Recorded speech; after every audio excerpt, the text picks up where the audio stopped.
Мылтыктан ату тавыштары яңгыраһа ла, был яу яланы түгел, ә киреһенсә бында бердәмлек рухы хөкем һөрә.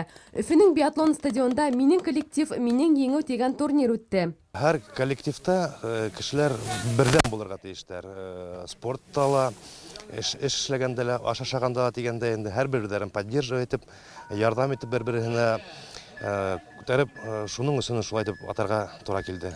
Пейнтбол һүзе инглиз теленән буялы шар дигәнде аңлата. Командалар тап ошо шардар тултырылган мылтыктан атышала инде. Улар желатиндан эшләнгән, йомшак шуга ла уенчылар ярәхәтләнмәй. Әмма хәвефлек өчен уен мәйданына чыкканда махсус масканы мотлак киергә кирәк.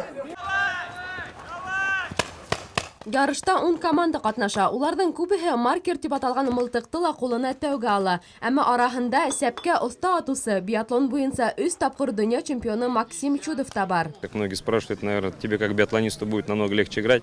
Не факт. Почему? Потому что здесь другая стратегия, да, то есть команда. Готовится «Я патриот» ГТРК. Башкортостан дәүләт телерадиокомпанияһы коллективы ла турнирдан ситтә калманы. Телевидение ул дөйем бер команда эше. Шуга пейнтбол уйнаганда ла безнең хезмәткәрләр тупланып яхшы уен күрһәтте. Берләштерә, сыңнан әйткәндә берләштерә. Бына безнең килгән командадан 6 кешенән һәркемнең һулышын тоябыз, һәркемнең әйткән сүзләрен аңлайбыз. Бына ысынлап та яу яланында, әлбәттә бу уен яу яланы, шуга карамастан һәр кеше бергә кымарланып, сәмләнеп, ярышып, бер-берен һидеп, бер-берен дуслашып, бер-беренә ярдәм итеп, ысынлап та коллектив дигән рух бар.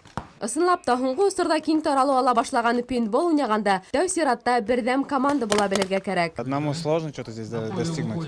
Если сложно, конечно, если команда сыгранная и у нее сложные действия, тогда там проще. Тут и вот команда «Я патриот», я посмотрел на них, видно у них командные действия. Тап «Мин патриот» командаһы еңү яуланы. Бердәмлектә күз икәнен олар яхшы аңлай.